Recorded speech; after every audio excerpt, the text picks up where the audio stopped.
Assalamualaikum warahmatullahi wabarakatuh. Sebelumnya perkenalkan, kami dari kelompok 7 ingin presentasikan pitch deck kami dengan nama produk Backsput Chicken Popcorn dengan nama usaha Sput House.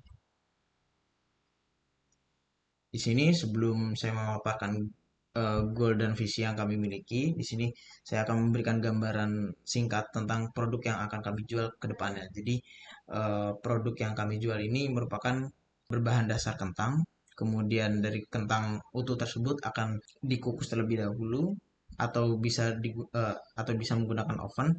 Kemudian diberi mentega dan keju. Kemudian setelah jadi nantinya tahap finishing akan diberi taburan topping berupa ayam crispy yang dipotong kecil-kecil, kemudian disiram dengan saus keju dan tomat. Dan sebagai garnishnya akan diberi daun bawang. Untuk produknya sendiri kurang lebih nanti konsepnya akan seperti ini. Baik, untuk visinya sendiri kami ingin menghadirkan makanan yang kekinian dan gak hanya enak tetapi juga lebih sehat dibandingkan dengan kompetitor lain. Contohnya fast food, pedagang gorengan dan pedagang-pedagang yang bergerak di bidang yang hampir sama. Kemudian visi kami juga akan menjadikan Backsput Chicken Popcorn sebagai comfort food bagi mahasiswa Universitas Jember.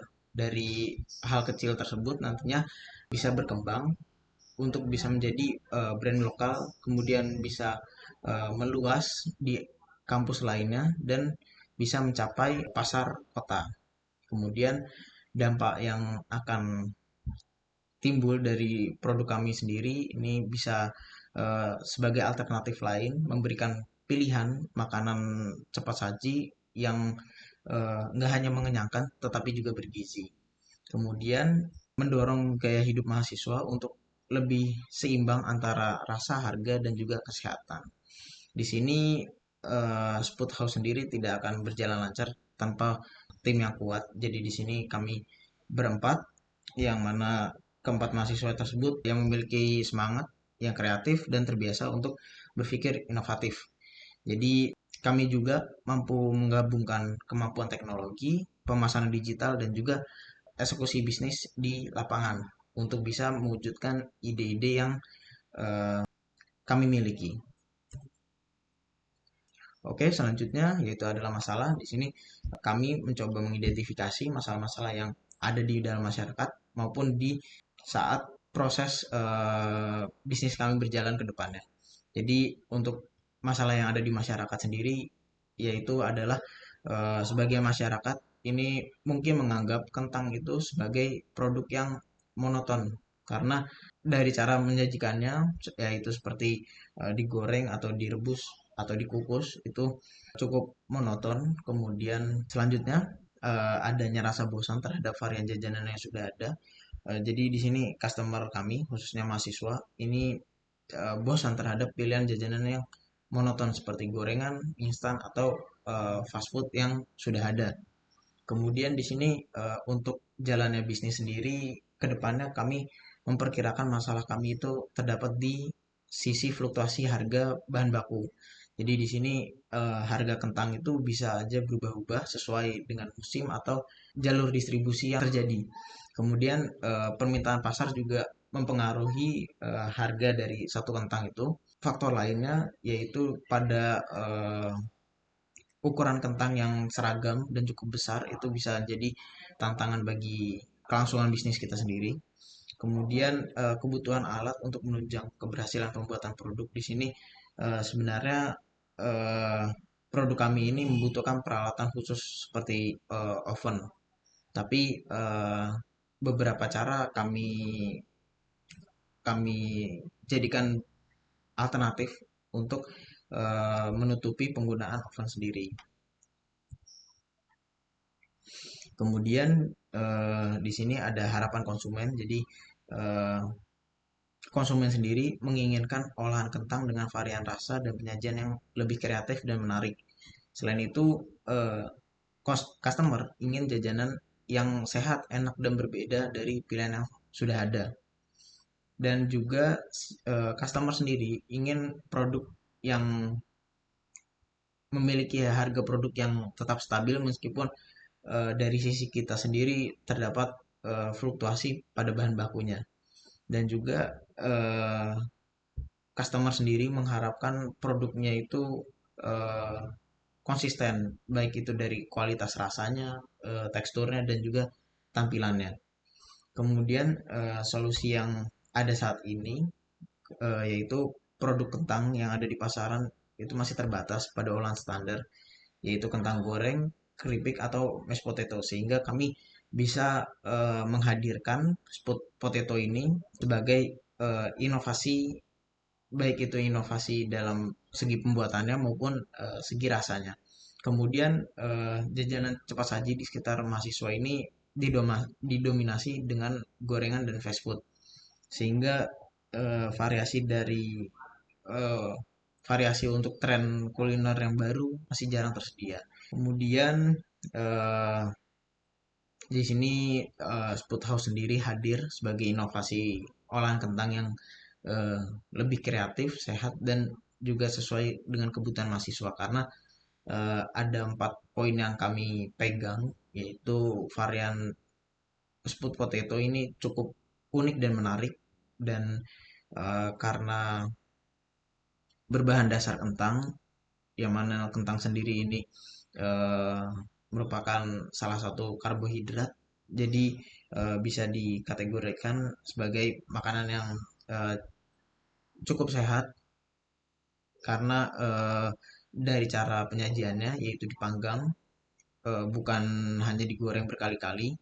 Kemudian memegang konsep kekinian karena dikemas dengan modern dan cocok untuk tren kuliner mahasiswa. Kemudian dari harga dan pasokan yang stabil ini, kami berusaha untuk menghadirkan untuk harga per produk yang stabil dengan cara kita eh, mengajak kerjasama dengan para petani, khususnya seperti di daerah Tosarit atau kota-kota lain yang memiliki harga eh, kentang yang cukup rendah di bawah pasaran. Kemudian kualitas yang konsisten ini bisa diterapkan dari adanya penerapan SOP. Nah, selanjutnya yaitu dari market analysis. Nah, dari yang pertama yaitu TAM atau Total Address Market, yaitu sebagaimana kalau kita menjual produk ini, nilai kalau kita menjualnya itu seberapa. Nah, kalau produk ini kan kita menyajikan seperti makanan cepat saji ya di Indonesia. Terkhususnya di Indonesia bernilai sangatlah besar, bisa mencapai ratusan miliar rupiah setiap tahunnya. Nah, selanjutnya yaitu SAM, Serviceable Available Market. Nah, ini kalau maksudnya target yang tersedia nih yang bisa dilayani oleh kami nih, yaitu pasarnya bisa kami layani yaitu mahasiswa dan masyarakat sekitar Jember, terutama di kawasan Universitas Jember. Mungkin lebih spesifiknya di yang kita awalnya ini mungkin akan mengambil di Fakultas Ilmu Komputernya aja, di mahasiswa ilmu komputernya aja. Nah, selanjutnya itu SOM, Serviceable Obtainable Market. Nah, mungkin lebih merucut lagi nih dari yang ke SAM ini. Kita itu menargetkan eh, sekitar 100 mahasiswa Fakultas Ilmu Komputer nih di UNES dan mahasiswa sekitar kampus. Jika 10% saja menjadi pelanggan aktif, itu sudah mencapai 10 pelanggan tetap. Nah, dalam segmentasi pasarnya itu usia 18 sampai 25 tahun karena daerah mahasiswa ya. Jadi karena itu rata-rata orang-orangnya juga dewasa. Mungkin juga kalau dosen tertarik juga bisa sih. Mungkin bisa ke 40, 50, mungkin 18 sampai 50. Karena tidak menutup kemungkinan kalau produk ini bisa cocok di semua usia. Nah, demografinya itu mahasiswa, anak kos, komunitas kampus, dan juga mungkin ada tambahan seperti dosen juga bisa. Nah, perilaku suka makanan kekinian, aktif di media sosial, dan mencari menu yang estetik lah istilahnya buat makanan Instagram. Nah, itu juga bisa menjadi poin plusnya, bisa bisa menjadi promosi tidak langsung oleh pelanggan untuk produk kita. Nah, selanjutnya itu ukuran pasar. Ratusan mahasiswa potensial setiap hari, terutama saat jam kuliah dan jam sore hari. Mungkin lebih spesifiknya itu di jam makan siang di mana para mahasiswa itu pastinya juga memiliki waktu luang nih, apalagi sudah melakukan jam kelas, pasti lapar nih, bisa bisa targetnya bisa itu ukuran pasarnya. Nah, selanjutnya yaitu eh, meskipun terdapat kemiripan nih dengan krim brulee, produk kami itu juga memiliki identitas berbeda dari yang krim brulee itu, yaitu dengan rasa manis dan rasa karamel. Yang apa? Maksudnya itu krim brulee itu terkesan dengan rasa yang manis dan karamelnya. Nah, sedangkan produk kami ini Spoods yaitu rasanya lebih ke gurih dengan rasa asin yang unik ditambah pilihan topping ya, seperti daging ayam, sayuran segar, dan sosis hingga keju mozzarella dicampur menjadi satu. Nah, dengan konsep ini, produk kami bukan sekedar dessert, tapi juga camilan sekaligus makan ringan yang lebih mengenyangkan.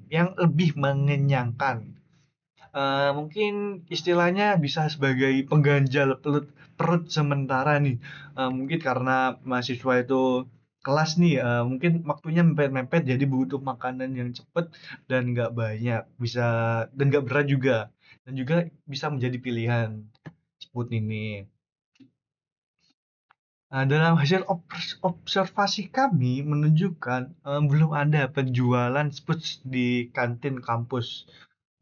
Mungkin lebih spesifiknya saya belum di Jember ini, belum pernah melihat sih penjualan sputs ini, atau kurangnya observasi yang lebih meluas, tapi eh, kalau lebih ke kantin kampusnya itu tidak ada. Nah, karena itu komputer hampir tidak ada sehingga peluang untuk memperkenalkan produk baru sangatlah besar, di mana mungkin akan banyak orang yang tertarik. Ih, apa ini Spoots ini gimana rasanya? Bagus gak? Worth it gak? Nah, keunggulannya juga kami ada pada inovasi rasa dan topping yang variatif dan keunikan produk di pasar. Nah, kalau kentang nih, mungkin emang sih kentang itu makanan umum yang bisa dinikmati oleh semua orang, banyak variasinya. Eh, tapi dengan variasinya itu misal kayak perkedel dan sop yang ada kentangnya itu kan hitungannya kayak gak bisa dijadikan cemilan nih. Mungkin kalau perkedel bisa, tapi itu lebih ke lauk. Nah, kalau ini eh, hal ini itu memberikan kami potensi untuk menjadi pelopor pecs yang gurih di kampus, sekaligus membangun citra sebagai cemilan khas, terjangkau dan sesuai selera mahasiswa.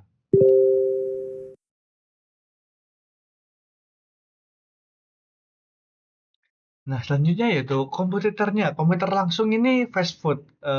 Tentu saja kayak di sekitar kampus nih banyak nih penjual ayam goreng, ayam geprek, burger, kentang goreng, dan makanan ringan modern seperti krim brulee. Dan juga mungkin kalau rada Surian itu ada pastinya yang rame di depan WUNES itu penjual dessert nih yang manis-manis.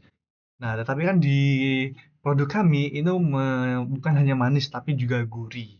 Nah, komputer tidak langsungnya itu warung gorengan, jajan pinggir jalan, cilok, tahu crispy dan mie pedas. Keunggulan kompetitif kami, produk yang unik dari gabungan kentang goreng dan ayam crispy yang tidak umum nih di sekitar kampus, dan tentunya juga di daerah Jember, belum ada di Jember. Dan juga karena kombinasinya lebih ke sedikit, lebih gak banyak yang aneh-aneh ya, gak ada tambahan pengawet yang lain, tentunya lebih sehat tetapi juga lebih enak. Dan juga harga terjangkau di kalangan mahasiswa, rasa lebih premium tentunya dengan harga yang terjangkau itu dibandingkan dengan jajanan murah yang itu-itu aja. dan tentu saja lebih variatif dibandingkan fast food standar. Nah, kemasannya juga nih menjadi fokus kami, di mana kami akan menampilkan kemasan yang menarik dan cocok yang bisa dipamerkan di media sosial atau yang bisa diposting nih oleh pelanggan kami kalau ini bisa difoto dan diunggah karena keestetikannya lah lebih tepatnya itu. Nah, seperti yang ada di sini, tentu komentar dengan produk yang sama di kota lain. Tentu saja di kota lain ini banyak, terutama di kota-kota besar seperti Surabaya dan tentunya mungkin di daerah Malang ataupun ke Bali.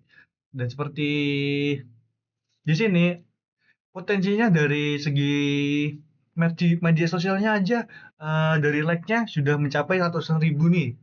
Dan juga nggak menutup kemungkinan di Jember ini kalau kita membuka, karena kan nggak perlu jauh-jauh kan, kalau misal kalau mau menikmati mashed potato ini nggak perlu ke Surabaya, nggak perlu ke Malang, nggak perlu ke Bali. Nah, di Jember kini hadir dengan produk ini. Nah, selanjutnya yaitu kebutuhan teknologi ya. Nah, mungkin dalam kebutuhan teknologi ini kita bisa memanfaatkan promosi digital seperti Instagram, TikTok, WhatsApp bisnis sebagai alat pemesanan untuk branding dan interaksi konsumen. Itu Instagram, TikToknya. Nah, konten visual menggunakan aplikasi desain seperti Figma, Adobe Photoshop, dan Illustrator atau Canva dan CapCut. Nah, sistem pembayaran kami ini integrasi e-wallet, QRIS, dan transfer ke bank digital konvensional untuk transaksi cashless. Memudahkan untuk tentunya kan terdapat tren di semua kalangan nih buat kalau membayar sesuatu produk maupun makanan. Males kan kalau mau cash lebih ke uang digital. Nah, kami menghadirkan sistem pembayaran online dan juga kami juga menghadirkan pembayaran cash atau tunai bagi pelanggan yang berminat. Analitik dan datanya pemanfaatan data pelanggan untuk memahami tren dan preferensi, analis penjualan untuk menentukan strategi pemasaran. Di sini saya akan menjelaskan tentang slide ke-11 yaitu Go to Market Strategi. Di sini kelompok kami menggunakan dua strategi, yaitu strategi di bagian peluncuran dan strategi di bagian promosi. Untuk yang di peluncuran, kelompok kami menggunakan strategi yaitu bundling hemat, paket hemat berdua, misalnya beli 2 porsi plus 1 minuman dengan harga lebih murah, kayak tebus murah seperti itu. Untuk yang selanjutnya, promo di media sosial.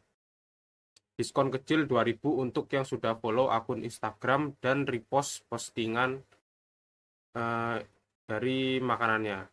Untuk akun Instagramnya di sini kelompok kami sudah membuat dengan nama spoodhouse.id. Di sini baru ya bisa dilihat. Lanjut ke strategi promosi. Untuk strategi promosi ini kelompok kami memiliki ide untuk kampanye di Instagram dan TikTok dengan konten food, fotografi, dan video reels. Jadi konsepnya kayak review makanan estetik gitu. Kayak apa ya, videografi ala-ala movie gitu. Untuk yang selanjutnya, penyebaran flyer di digital di grup WhatsApp mahasiswa. Jadi untuk selanjutnya ini menyebarkan poster-poster kayak poster digital gitu agar menghemat biaya di WhatsApp kayak di grup-grup WhatsApp kampus atau grup WhatsApp organisasi gitu. Untuk yang selanjutnya kita bekerja sama dengan organisasi kampus, BEM atau UKM untuk event dengan paket makanan. Lanjut untuk distribusinya yaitu penjualan langsung ke booth kayak buka di mungkin di lobi atau di mana di dekat sekitaran area UNED, lalu take away dengan packaging khusus. Terus di sini kita menggunakan strategi marketing yaitu delivery gratis untuk area sekitar Universitas Jember. Lalu untuk slide selanjutnya yaitu slide 12. Di sini kami memperkenalkan poster produk kami Di sini ada 3 poster yang sudah kelompok kami bikin.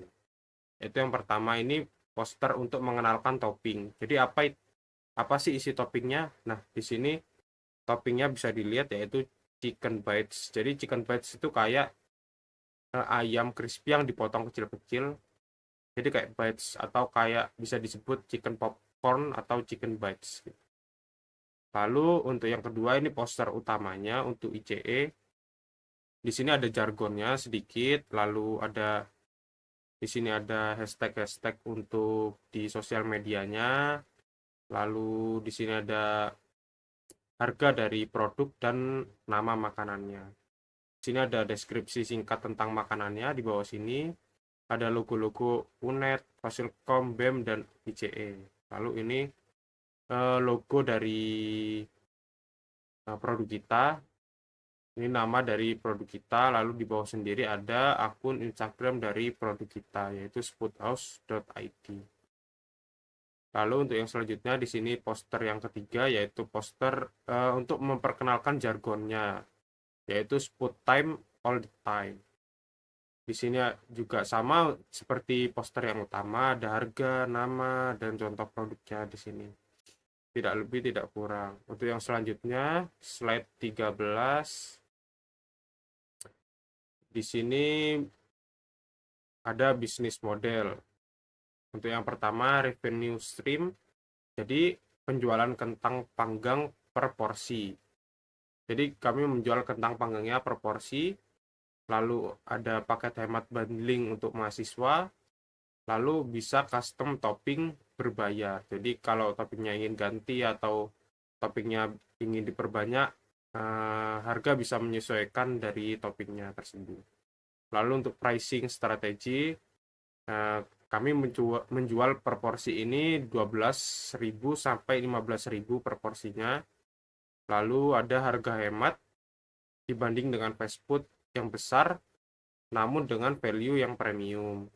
Jadi untuk harganya itu hemat, lebih hemat dibandingkan fast food, namun dengan rasa yang sama atau lebih enak dari fast food itu sendiri. Untuk cost structure-nya di sini ada bahan baku utama yaitu kentang, ayam untuk topping, saus keju untuk topping. Lalu untuk operasionalnya mungkin listrik dan alat-alat masaknya seperti gas dan lain-lain. Lalu packagingnya itu box kertas ramah lingkungan. Jadi untuk box packagingnya sendiri itu kita menggunakan box kertas, lalu ada sendok, lalu ada dilapisi dengan, lalu box kertasnya itu dilapisi dengan kertas nasi dengan branding. Jadi kertas nasinya itu ada branding dari produk kita gitu. Untuk yang selanjutnya key metrics, di sini produksinya kita produksi 30 sampai 50 porsi per batch. Jadi ada pre-order misalnya di bulan pertama kita hanya buka untuk 30 sampai 50 porsi saja untuk testing atau percobaan pasar gitu. Percobaan marketnya seperti apa. Lalu untuk penjualan target omset 500.000 per bulan. Jadi target omset ini target omset bersih ya 500.000 per bulan. Lalu untuk pelanggan 30 mahasiswa aktif dalam 3 bulan. Jadi kita mengincar mahasiswa yang aktif membeli atau sekitar seringlah membeli itu 30 mahasiswa aktif dalam 3 bulan. Lalu repeat order minimal 30% pelanggan yang kembali beli. Jadi kita mengincar untuk 30% dari pelanggan yang kembali membeli produk kita atau repeat order. Untuk engagement media sosial kita mengincar 1.000 followers pertama di bulan pertama. Jadi satu bulan kita targetnya mengincar 1.000 followers di Instagram. Lalu untuk yang selanjutnya ada prototyping. Jadi kelompok kami sudah melakukan prototyping untuk mengetes apakah produk kami ini layak untuk dijual. Yang pertama untuk prototypingnya ini prototyping 1.0 atau prototyping pertama ini kita lakukan di 9 September 2025. Jadi di prototyping yang pertama ini kami hanya membeli bahan-bahan dasarnya yaitu kentang, lalu keju untuk campuran di kentangnya, lalu margarin untuk campuran kentangnya. Jadi tujuannya untuk mengetahui rasa dari karbohidrat dasarnya tanpa topping. Terus hampir semua bahan ini masih tersisa dan bisa digunakan kembali untuk membuat porsi yang lebih banyak. Satu-satunya bahan yang habis adalah hanya kentangnya saja di sini. Lalu dari percobaan ini, kelompok kami bisa memperkirakan bahwa satu porsi sput atau satu porsi kentang ini dengan tanpa topping memakan kos sebanyak 3.000. Jika dihitung dengan biaya packing atau packaging, maka akan memerlukan omset sekitar Rp3.683. Lalu untuk prototyping yang kedua, jadi kelompok kami melakukan percobaan yang kedua itu di tanggal 20 September 2025. Jadi untuk prototyping kedua kali ini, kelompok kami mencoba membuat produk yang lebih lengkap dari yang sebelumnya. Jadi kelompok kami menambahkan topping, menambahkan saus, dan menambahkan kemasan. Tujuannya untuk memperhitungkan total perkiraan atau gambaran modal dalam satu porsinya. Jadi ada penambahan bahan seperti ayam, tepung, saus keju, dan saus tomat, serta daun bawang untuk di toppingnya. Jadi dari percobaan kedua ini, kelompok kami bisa memperkirakan bahwa satu porsi sput lengkap serta kemasannya memakan kos sebanyak Rp8.983. Baik, untuk yang selanjutnya masuk ke dalam rencana anggaran biaya atau RAB. Di sini kelompok kami membuat RAB berdasarkan persatuan batch-nya atau per 30 porsi. Nah, di sini untuk yang pertama terdapat kentang yang masuk ke dalam kategori bahan utama dengan satuan 5 kg dengan harga 90.000. Dan di sini kelompok kami memperkirakan bahwa 5 kg kentang itu dapat dibagi menjadi 30 porsi. Lalu untuk yang kedua di sini terdapat keju dengan kategori bahan utama dengan satuan 400 gram dengan harga 22.000, dan keju sendiri di sini digunakan sebagai campuran untuk bahan utamanya yaitu kentang. Lalu untuk yang ketiga di sini terdapat saus keju dengan kategori bahan pelengkap dengan satuan 500 gram dengan harga 23.000. Nah, di sini saus keju bertindak sebagai topping atau pelengkapnya. Lalu yang keempat di sini bumbu dengan kategori bahan utama dengan satuan per batch atau per 30 porsi di sini dengan harga 5.000. Nah, kita mematok 5.000 di sini karena margarin yang kita gunakan itu sudah dibilang cukup asin. Jadi untuk bumbu sendiri di sini kita tidak perlu banyak-banyak menggunakannya. Jadi kita mematoknya dengan harga 5.000. Lalu untuk yang nomor 5 di sini terdapat produk margarin dengan kategori bahan utama dengan satuan 500 gram dengan harga 14.000. Lalu untuk yang selanjutnya terdapat ayam yang dengan kategori bahan pelengkap dengan satuan 2 kg dengan harga 60.000. Nah, ayam di sini nantinya akan diolah sebagai chicken bites. Nah, untuk yang selanjutnya terdapat tepung. Dan di sini tepung yang digunakan yaitu adalah tepung bumbu dan tepung tapioka.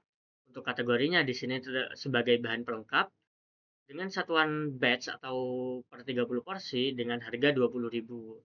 Lalu untuk yang selanjutnya terdapat daun bawang dengan kategori bahan pelengkap dengan satuan per batch atau per 30 porsi dengan harga 5.000. Dan di sini kita mematok harga 5.000 karena kita menganggap bahwa daun bawang itu tidak akan digunakan secara banyak. Jadi kita hanya mematok 5.000. Lalu untuk yang selanjutnya di sini terdapat kemasan dengan kategori bahan pelengkap dengan satuan per batch atau per 30 porsi dengan harga 20.500. Nah, di sini kemasan ini sudah termasuk ke dalam kotaknya, kertasnya, dan alat makannya. Lalu untuk yang selanjutnya di sini terdapat utility dengan kategori pelengkap dengan satuan per batch atau per 30 porsi dengan harga 10.000. Utility sendiri ini sebagai sumber daya yang kita gunakan, contohnya seperti gas atau listrik dan lain-lain. Nah, setelah kita membeberkan semua dari rencana anggaran biaya, di sini kita mendapatkan total sekitar Rp269.500. Nah, di sini dari perencanaan RAB yang sudah kita lakukan, diperoleh bahwa total untuk melakukan satu batch atau 30 porsi diperlukan biaya sekitar seperti yang kita sudah jelaskan tadi, yaitu 269.500. Sehingga kita dapat menyimpulkan bahwa total untuk membuat satu porsi diperlukan biaya sekitar Rp8.983. Nah, untuk yang selanjutnya di sini masuk ke dalam legal dan sertifikasi. Nah, di sini produk kami di sini sudah memiliki sertifikat surat izin berusaha atau surat izin usaha mikro. Dan di sini sudah bisa dilihat bahwa di sini sudah selesai dan resmi diterbitkan. Nah, di sini sudah bisa dilihat nomor induk berusahanya. Nah, kegunaan dari sertifikasi ini sendiri yaitu memberikan legalitas usaha sehingga bisa beroperasi dengan aman dan terpercaya. Hal ini juga berkaitan dengan komitmen kami yaitu menyediakan produk yang legal, aman, dan halal. Untuk yang selanjutnya di sini kami juga sedang mendaftarkan produk kami itu untuk memiliki sertifikasi halal. Dan di sini kami sudah melakukan pendaftaran dan saat ini menunggu verifikasi kurang lebih selama 3 minggu. Ini bisa dilihat tanda terima dokumen dan lain-lain. Ini permohonan sertifikat halal. Nah, sertifikasi ini itu memiliki fungsi yaitu meningkatkan kepercayaan konsumen, membuka peluang kerjasama yang lebih luas, serta menjadi nilai jual tambahan produk. Ini juga berkaitan dengan komitmen kami, yaitu menyediakan produk yang legal, aman, dan halal. Nah, dengan adanya sertifikasi ini, maka kita akan semakin dipercaya oleh masyarakat untuk menyediakan sesuatu yang halal atau produk yang halal. Selanjutnya, masuk ke dalam future plan. Nah, di sini dalam jangka pendek yaitu dalam 0 sampai 6 bulan kita akan melakukan beberapa hal yaitu menyempurnakan resep dan variasi topping misalnya sosis, beef, dan extra cheese. Lalu mengoptimalkan promosi digital di Instagram dan TikTok untuk membangun awareness. Lalu mencapai target penjualan minimal 50 porsi per hari di area kampus atau net. Nah, di sini membangun brand identity dengan packaging menarik dan ramah lingkungan. Sedangkan untuk jangka menengah, yaitu 6 bulan sampai 1 tahun, kita akan membuka booth di area kos sekitar UNED dan titik ramai mahasiswa. Lalu bekerja sama dengan aplikasi delivery, misalnya GoFood, GrabFood, SupiFood, dan lain-lain. Lalu menambah menu varian baru, contohnya seperti minuman atau makanan agroindustri lainnya. Dan dalam jangka panjang, sekitar 1-3 tahun, kita akan mengembangkan franchise model kecil atau stand atau kios yang bisa diperluas ke kampus lain. Lalu menjalin kerjasama dengan petani kentang lokal untuk menjaga kestabilan pasokan dan harga. Lalu untuk yang terakhir kita akan melakukan yaitu menjadi brand kuliner mahasiswa yang dikenal di berbagai kota dengan positioning olahan kentang kekinian, sehat, dan terjangkau. Dan di sini untuk yang terakhir atau tim overview kami yaitu CEO kami yaitu Denny Surya Anggara. Nah, CEO sendiri di sini memiliki peran utama yaitu sebagai pemimpin tertinggi yang bertanggung jawab atas visi, strategi, jangka panjang, budaya, perusahaan, dan pengambilan keputusan final. Lalu tanggung jawabnya yaitu menetapkan arah strategis hubungan dengan dewan direksi atau investor, mengawasi eksekusi strategi oleh tim eksekutif. Lalu untuk COO-nya di sini ada saya, Zaki Fadil Fatih Purnomo, yang memiliki peran sebagai mengelola operasi harian dan memastikan strategi dijalankan dengan efisien, dan memiliki tanggung jawab pengelolaan produksi rantai pasok, proses internal, tim operasional, menerjemahkan strategi CEO ke operasi nyata. Lalu di sini ada CPO dan CMO, yaitu di sini dipegang oleh Afif Muhammad Darmawan. CPO sendiri di sini maksudnya Chief Product Officer bertanggung jawab atas strategi produk, roadmap, desain produk, dan pengalaman pengguna. Untuk tugasnya di sini menentukan apa yang akan dilakukan selanjutnya, prioritas roadmap, koordinasi R&D, dan lain-lain. Lalu sedangkan untuk CMO sendiri atau Chief Marketing Officer-nya di sini memiliki peran utama sebagai memimpin strategi pemasaran dan pertumbuhan pelanggan atau brand. Lalu memiliki tanggung jawab brand positioning, demand generation, kampanye pemasaran, customer acquisition, dan retention, dan riset pasar. Lalu untuk yang selanjutnya terdapat CFO atau Chief Financial Officer, di sini dipegang oleh Raditya Vansa Nabiha dengan peran utama mengelola semua aspek keuangan perusahaan yang memiliki tanggung jawab perencanaan keuangan, pelaporan keuangan, penganggaran, lalu pengelolaan kas, pajak, hubungan dengan investor atau bank. Mungkin sekian yang dapat kami sampaikan. Untuk kurang lebihnya saya mohon maaf. Terima kasih. Assalamualaikum warahmatullahi wabarakatuh.